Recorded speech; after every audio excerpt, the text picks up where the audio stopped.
اور بڑی خبر آ رہی ہے، آپ کو بتا دیں کہ مشرق وسطی میں بحران تھمنے کا نام نہیں لے رہا ہے۔ اس بیچ ایران نے ایک بار پھر سے بحرین اور اردن میں ایران نے تازہ حملے کیے ہیں۔ جی ہاں، جارڈن اور بحرین میں تازہ حملے ایران کی طرف سے کیے گئے ہیں، جو بڑی خبر آ رہی ہے۔ اور آپ کو بتا دیں کہ اس حملے میں امریکی جو مفادات ہیں، امریکہ کی جو تنصیبات ہیں، جو اس کا انفراسٹرکچر ہے، اسے ایک بار پھر سے ٹارگٹ کیا گیا ہے۔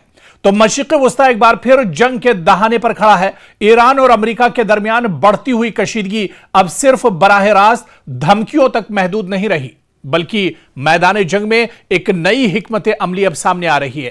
ایران اب اسرائیل پر مسلسل حملوں کے ساتھ ساتھ ایرانی فوجی اڈوں کو بھی نشانہ بنا رہا ہے۔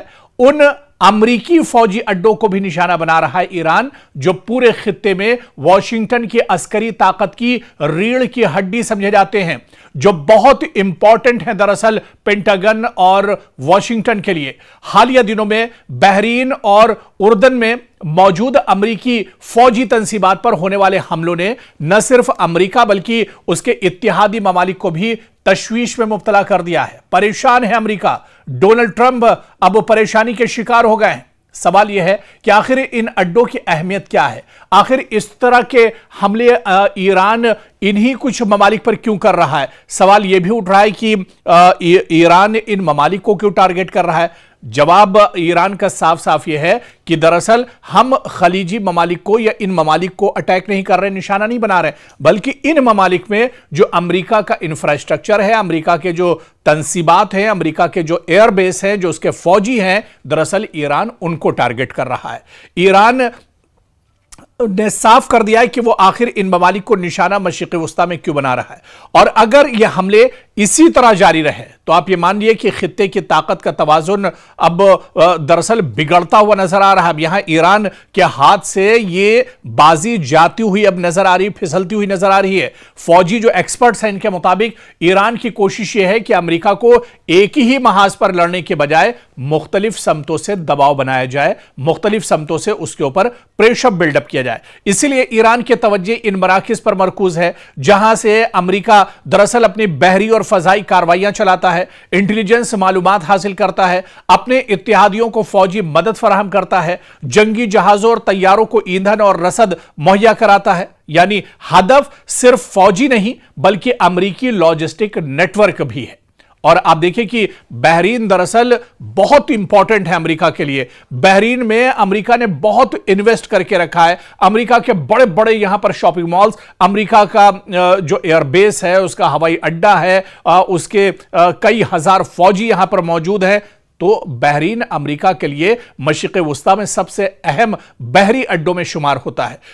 مشرق وسطی اس وقت اپنی جدید تاریخ کے ایک نہایت حساس دور سے گزر رہا ہے۔ ایک طرف امریکہ خطے میں اپنے فوجی اڈوں اور اتحادیوں کے ذریعے اثر و رسوخ برقرار رکھنے کی کوشش کر رہا ہے، جبکہ دوسری جانب ایران اپنے علاقائی اثر کو بڑھانے اور امریکی موجودگی کو چیلنج کرنے کی حکمت عملی پر عمل پیرا ہے۔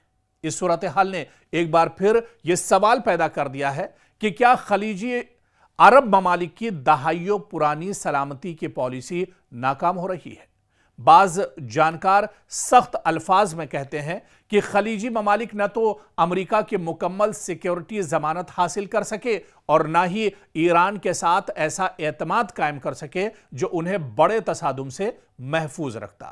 یعنی نہ خدا ہی ملا اور نہ وصال صنم۔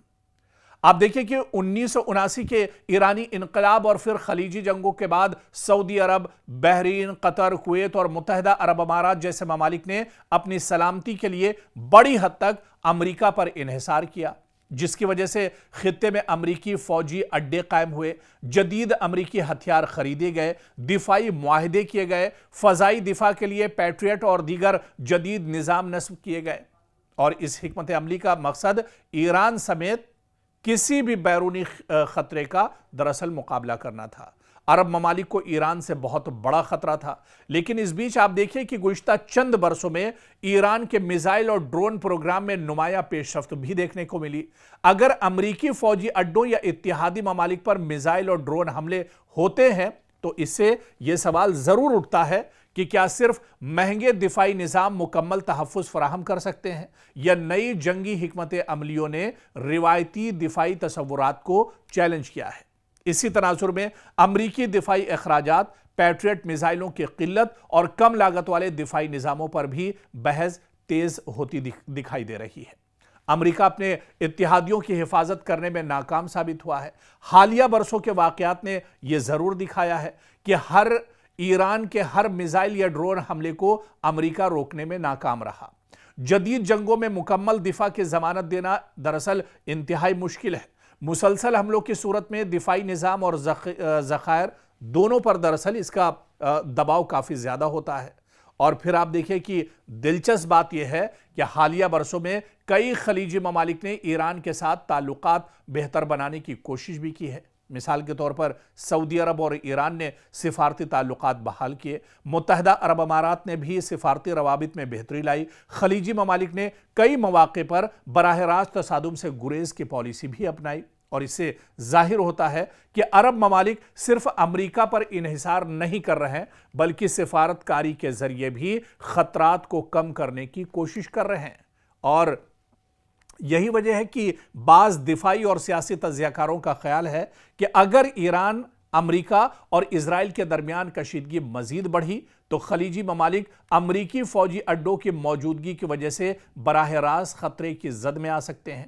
تیل کی تنصیبات، بندرگاہیں اور اہم انفراسٹرکچر نشانہ بن سکتے ہیں۔ سرمایہ کاری، سیاحت اور معیشت متاثر ہو سکتی ہے۔ ابنائے ہرمز میں کشیدگی عالمی تجارت کو متاثر کر سکتی ہے، اور یہی تمام جو صورتحال ہے اس کی شروعات اب ایک طرح سے مشرق وسطیٰ میں ہو چکی ہے۔ صرف امریکہ کی موجودگی کی وجہ سے عرب ممالک جس طرح سے امریکہ کے پٹھو بنے ہوئے ہیں، امریکہ کی چودراہٹ قبول کیے ہوئے ہیں، امریکہ ان کی حفاظت کرتا ہے، اس کے بدلے میں عرب ممالک لاکھوں اور کروڑوں ریال جو ہیں، ڈالرز جو ہیں، وہ امریکہ کو دیتے ہیں ایک طرح سے۔ اور آج آپ دیکھیں کہ اسی امریکہ کی موجودگی کی وجہ سے پورا مشرق وسطیٰ ایک طرح سے آگ کے ڈھیر پر بیٹھا ہوا ہے۔